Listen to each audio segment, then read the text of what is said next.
कार्बनिक संयुगामध्ये कार्बनिक श्रृंखला याच्यामध्ये कार्बनचे हायड्रोकार्बन्स संतृप्त आणि असंतृप्त हायड्रोकार्बन कशाला म्हणतात हे बघितलेलं आहे. आता कार्बनिक संयुगे पाहत असताना याच्यामध्ये कार्बनिक संयुगे जे निसर्गामध्ये अनेक आढळतात, ही कार्बनिक संयुगे यांच्या रचनेवरनं, त्यांच्या रचनासूत्रावरून यांचं 3 प्रकारामध्ये वर्गीकरण केलेलं आहे.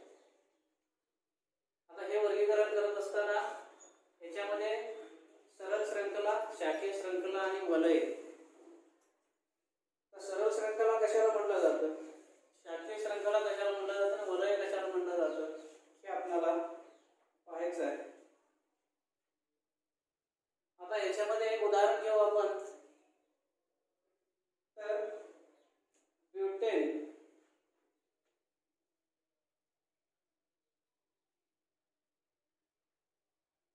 चार कार्बन आहेत. हे 4 कार्बन हे एकमेकाला या पद्धतीने जोडलेले आहेत. दुसऱ्या रचनेमध्ये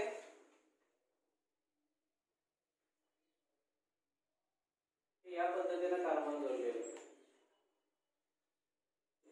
आता इथं या कार्बनची जोडणी बघत असताना पहिल्या रचनेमध्ये तो जर बघितला तर कार्बन सगळं एका रेषेमध्ये आहे, त्याला सरळ श्रृंखला असं म्हटलं जातं.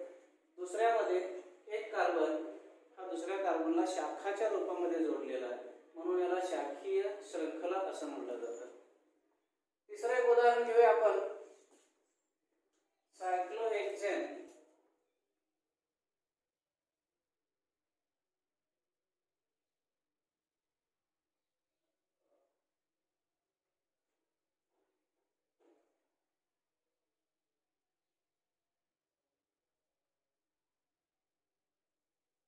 त्याच्यामध्ये एकूण 6 कार्बन.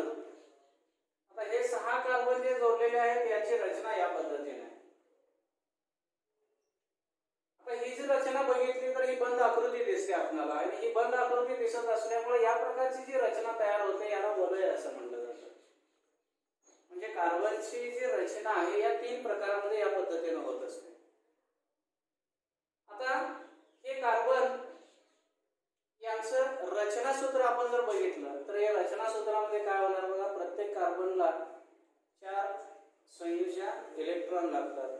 4 साठी इथं 3 हायड्रोजन जोडले गेले, इथं 2 जोडले गेले, इथं 2 जोडले गेले, इथं पुन्हा 3 जोडले गेले.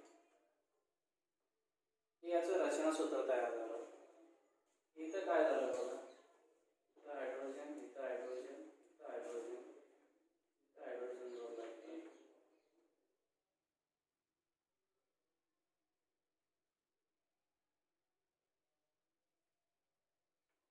या पद्धतीने याचं रचनासूत्र तयार होईल. याचं रचनासूत्र बघा कसं होईल. हे 2 आहेत आणि 2 लागतील, याला पण 2 लागतील हायड्रोजन, याला पण 2.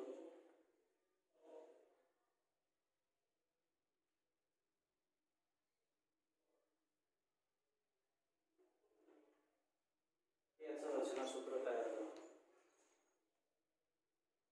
म्हणजे या पद्धतीनं कार्बनिक संयुग जो आहे या संयुगाची रचना कोणत्या पद्धतीने झालेली आहे याच्यावरून हे 3 प्रकारामध्ये यांचं वर्गीकरण केलं आहे.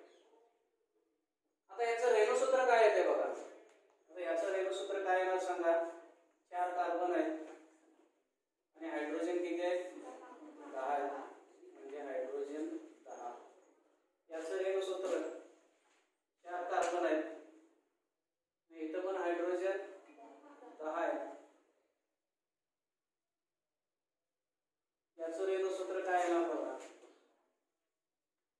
कार्बन 6 आहे आणि हायड्रोजन 12 आहे,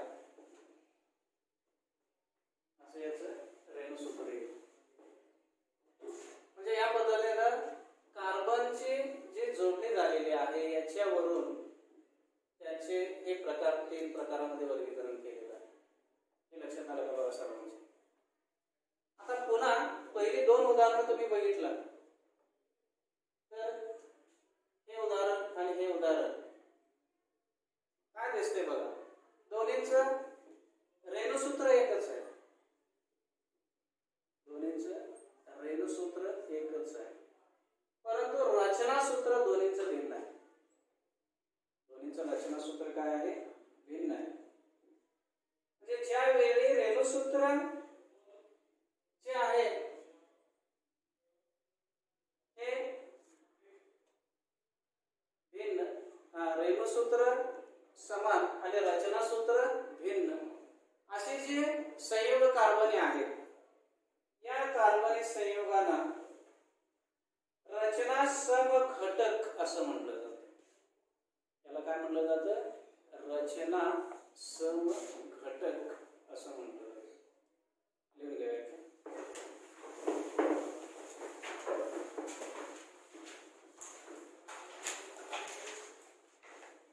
भिन्न रचनासूत्रे,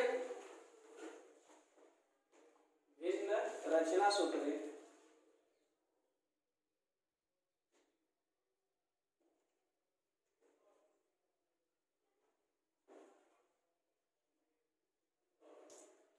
असणाऱ्या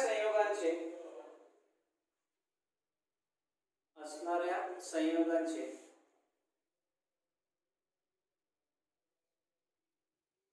रेणुसूत्र जेव्हा एकच असते,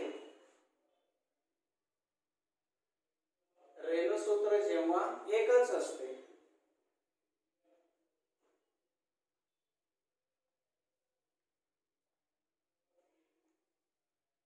तेव्हा या घटनेला रचना समघटकता म्हणतात.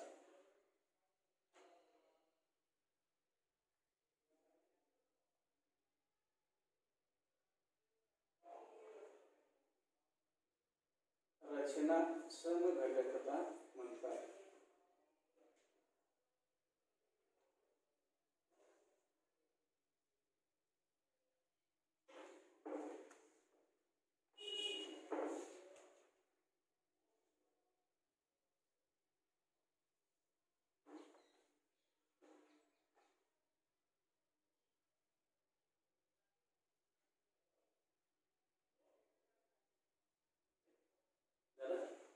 लक्षात आलं का बघा?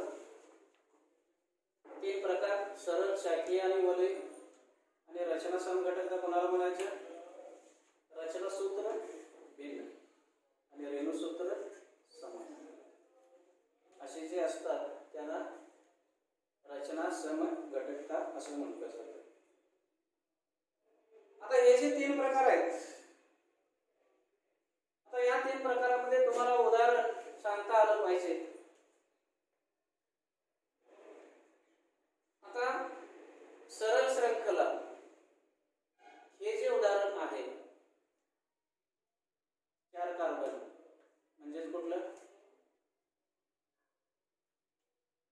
तत्काल याला सांगितलं होतं, लिहिलंय काय? कुठलं? ब्युटेन. बघा आता हे ब्युटेन जे हायड्रोकार्बन आहे हे संतृप्त आहे का असंतृप्त आहे?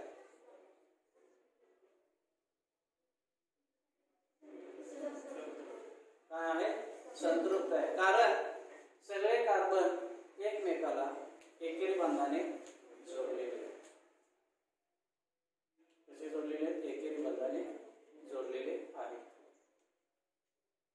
आता बघा याच्यामध्येच असंतृप्त हायड्रोजन म्हणजे इथं हा शेवटचा कार्बन दुहेरी बंधाने जोडला गेला. आता दुहेरी बंधाने जोडला की काय काय बदल होणार सांगा? एक हायड्रोजन कमी होणार, एक हायड्रोजन कमी होणार. म्हणजे या कार्बनचे हे दोन 4 झाले. आता हा दुहेरी बंध झाला. आता याचं नाव काय सांगा?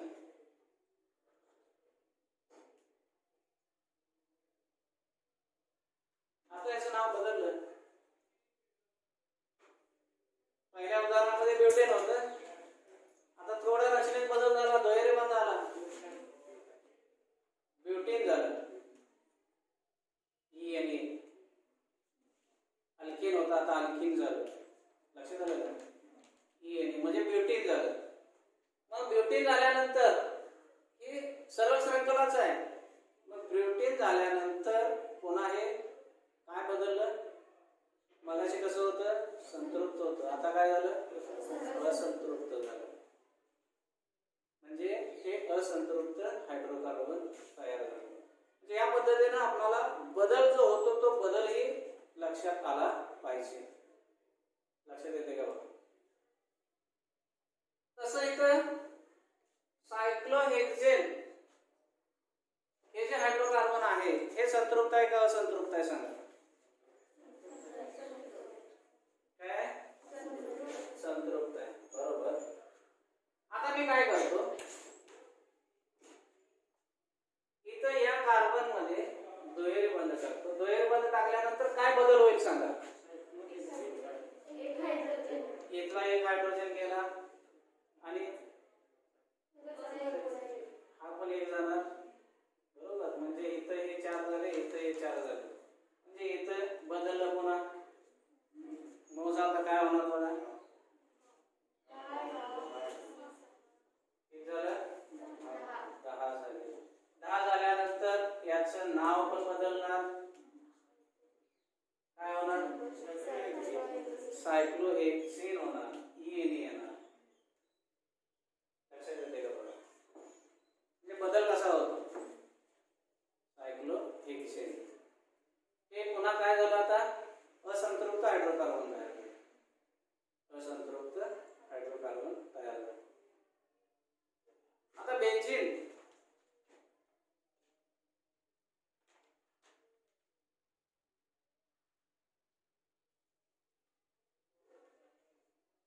बेन्झीन बघा,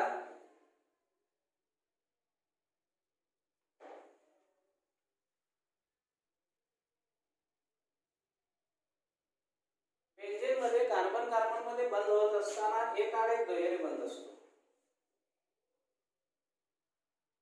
एक आड एक काय होतो? दुहेरी बंध.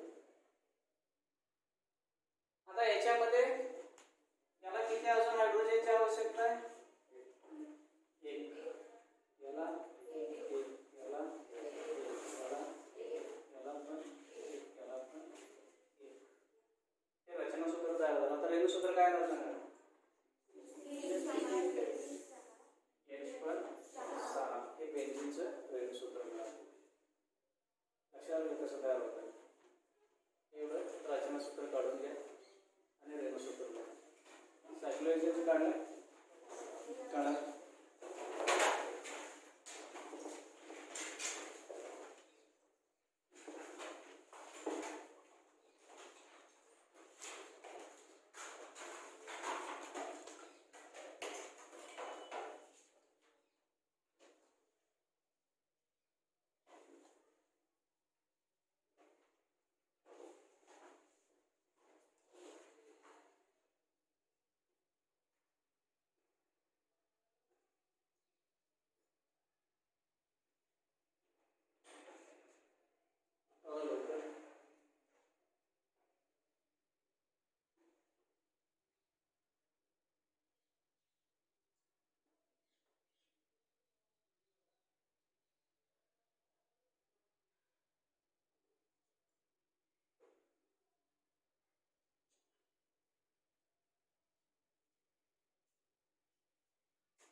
कार्बनी संयुगामध्ये क्रियात्मक गट होते.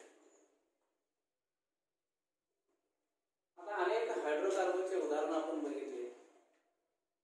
आता ही हायड्रोकार्बनचे उदाहरण पाहत असताना कार्बनला त्याची जी संयोजक इलेक्ट्रॉनची पूर्तता होती ती हायड्रोजन कडून करून घेत होते. ते हायड्रोजन पूर्तता करत होते. समजा आता मिथेन घेतला आपण, CH4.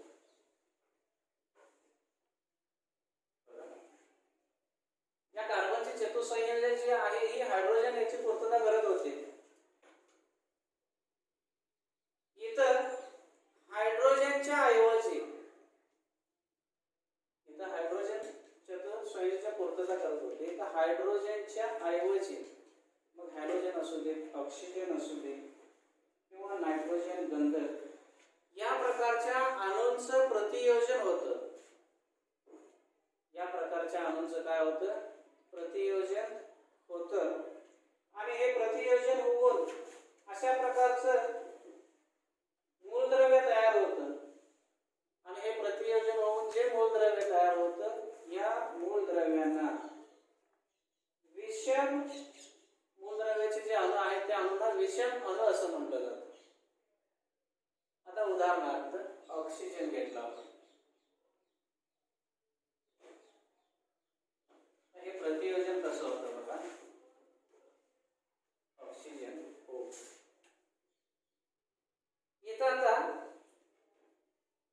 इथं हा हायड्रोजन या कार्बनची संयोजकाची पूर्तता करतो, संयोजक इलेक्ट्रॉनची. इथं या हायड्रोजनच्या ऐवजी ऑक्सिजन त्याची पूर्तता करणार. म्हणजे इथं मूलद्रव्य बदललं. म्हणजे आतापर्यंत आपण फक्त हायड्रोकार्बनच बघितलं. आता हायड्रोकार्बन सोडून इतर मूलद्रव्य येणार. आणि ही इतर मूलद्रव्य आल्यानंतर इथं काय होणार बघा. हा कार्बन याला इथं ऑक्सिजन जोडला गेला. हे आहेत ते आहेतच. म्हणजे एक हायड्रोजन होता त्याचं प्रतियोजन ऑक्सिजनने केलं. आणि या ऑक्सिजनला किती इलेक्ट्रॉनची आवश्यकता आहे? ऑक्सिजनच्या बाह्यतर कक्षेमध्ये ऑक्सिजनचं इलेक्ट्रॉन 8 असतात.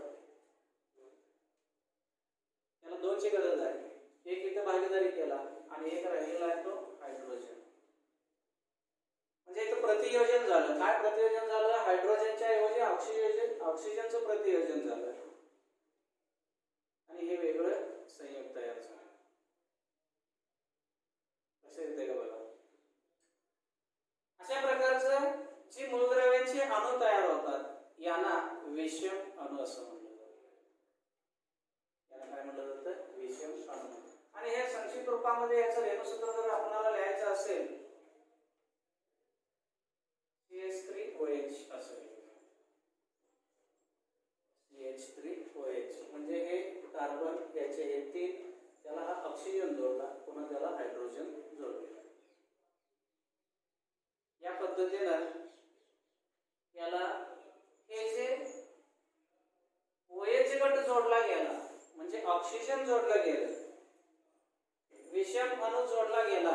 या विषम अणूलाच म्हणजे हे जे इतर मूलद्रव्यांचं प्रयोजन झालं, मग याच्यामध्ये हॅलोजन, ऑक्सिजन, परत नायट्रोजन किंवा गंधक असतील, वेगवेगळे मूलद्रव्य संयोग पावत असतात, त्यांना विषम अणू असं म्हटलं जातं. आणि या विषम अणूलाच काय म्हटलं जातं? क्रियात्मक गट असं म्हटलं जातं. मग इथं क्रियात्मक गट जो आला तो काय आला? ऑक्सिजनचा. क्रियात्मक गट काय आला? ऑक्सिजनचा.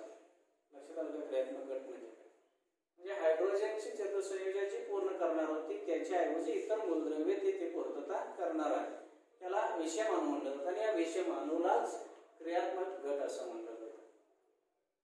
म्हणजे क्रियात्मक गट हायड्रोजन गटातले असू शकतात, ऑक्सिजन असू शकतो, नायट्रोजन असू शकतो, गंधक असू शकतो.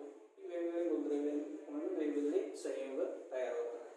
त्यामुळे निसर्गामध्ये आणि ही कार्बनी संयोगांची संख्या वाढली. कार्बनी संयोगांची संख्या काय झाली? वाढली. त्याच्यामध्ये विविधता आली.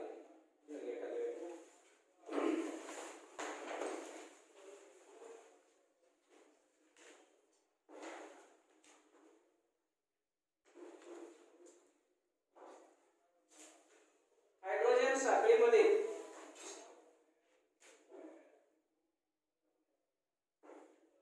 हायड्रोजन साखळीमध्ये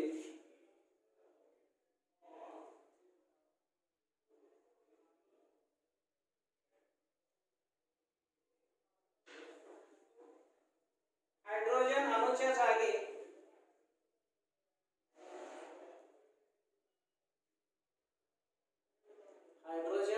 जागी हॅलोजन, ऑक्सिजन, नायट्रोजन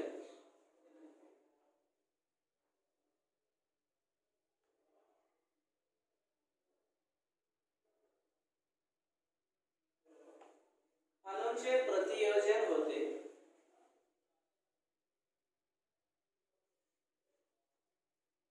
अणूंचे प्रतियोजन होते.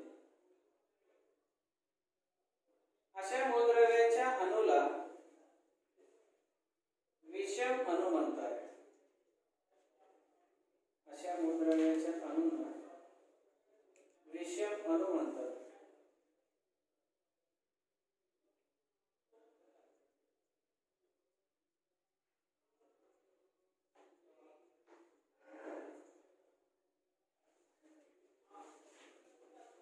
या विषम अणू किंवा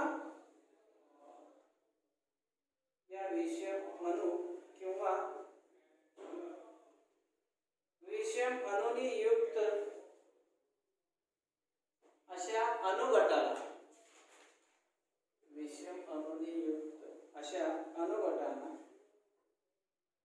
क्रियात्मक गट असे म्हणतात.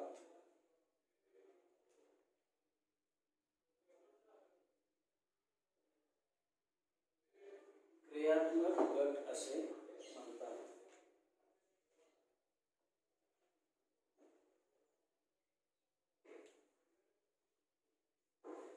आता इथे काही क्रियात्मक गट लिहून घ्या. आता मागाशी आपण बघितलं OH गट जोडला गेला. अल्डिहाइड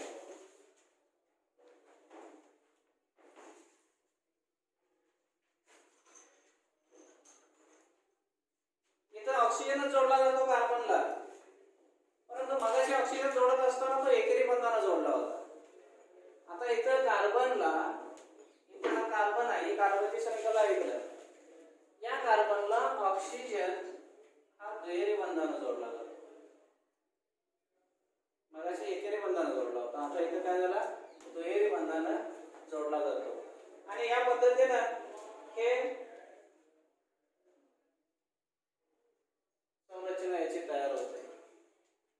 त्याला अल्डिहाइड असं म्हटलं जातं. मग याचे संक्षिप्त रूप जे आहे रचना सूत्र हे CHO असं लिहिलं. CHO हा C हा हायड्रोजन आणि हा ऑक्सिजन,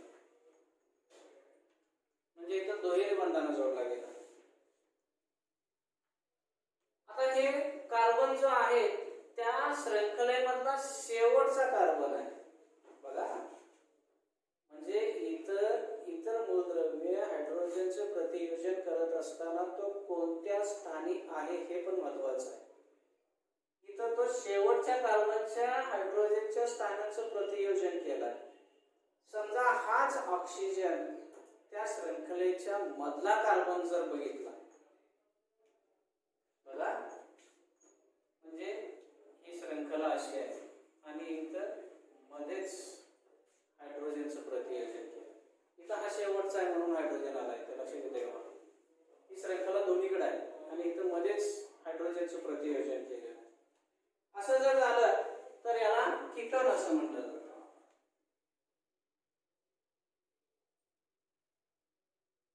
आणि याचं साध्या रूपात रचना सूत्र CO असेल. म्हणजे हा ऑक्सिजन या कार्बनला दुहेरी बंधाने जोडलेला आहे. याचं संक्षिप्त रेणू सूत्र या पद्धतीने रचना सूत्र. काही वेळा ऑक्सिजन जो आहे तो कार्बनच्या साखळीमध्ये जोडला जातो. काय केला जातो? कार्बनच्या कार्बनच्या साखळीमध्ये जोडला जातो, म्हणजेच ऑक्सिजन. इकडे पण कार्बनची साखळी, इकडे पण कार्बनची साखळी मध्ये जोडला जातो, कारण याला 2 इलेक्ट्रॉनची गरज आहे. हे दोन, इकडे पुन्हा कार्बनची साखळी, इकडे पुन्हा कार्बनची साखळी, अशी चेन मोठी असेल, जो संयुग असेल त्या पद्धतीचं असतं. याला इथर असं म्हणलं जातं. हे सगळं ऑक्सिजनचं प्रतियोजन असं वेगवेगळ्या पद्धतीने कार्बनी संयुगामध्ये होत असतं. त्या प्रकारे ही वेगवेगळ्या कार्बनची संयुग निर्माण होत असतात. त्यामुळे निसर्गामध्ये विविधता जी आढळते याच्यामुळे आढळते. असंख्य जी कार्बनी संयुग आहेत ही संयुग या पद्धतीने बदलत जातात. फक्त ऑक्सिजनचं स्थान बदलल्यामुळे किती संयुगांच्या मध्ये बदल झाला, म्हणजे या पद्धतीने बदल होतो. आता हे बदल होत असताना हे अनेक संयुग या पद्धतीने तयार झाले. हे क्रियात्मक गट या पद्धतीने हे कार्बनी संयुग तयार होत असताना सर्वात महत्त्वाचं काम बजावतात. त्यामुळे ती संयुग तयार होत असतात.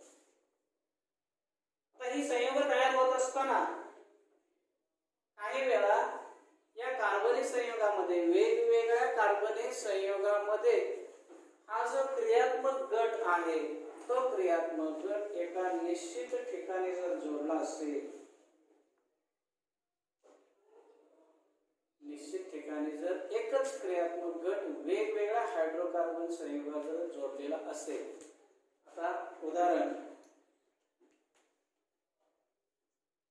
CH3OH, बघा CH3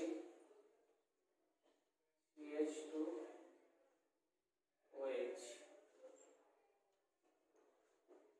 CH3 CH2OH, पुन्हा CH3 CH2 CH2OH,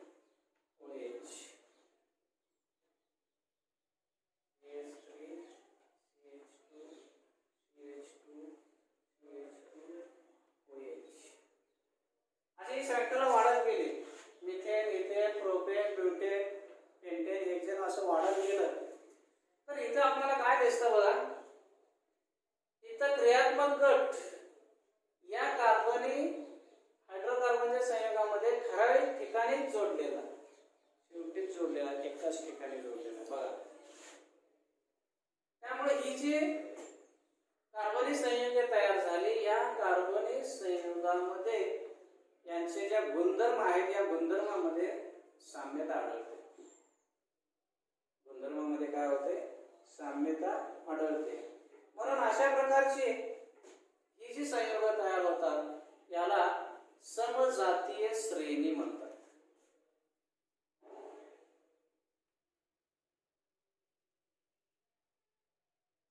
याला काय म्हटलं जातं, समजातीय श्रेणी. म्हणजे जवळजवळ एकाच जातीचे आहेत, साधारण गुणधर्म समान आढळतो. म्हणून संयोग बदलले, त्यांची नावं बदलले, पण गुणधर्मामध्ये साम्यता आढळते. कारण का, हा क्रियात्मक गट ठराविक ठिकाणी जोडलेला आहे, त्याच्या गुणधर्मामध्ये फारसा फरक पडत नाही. अशा प्रकारची जी सगळी संयोग निसर्गामध्ये आढळतात ती सगळी यांच्या गटाला समजातीय श्रेणी म्हणजे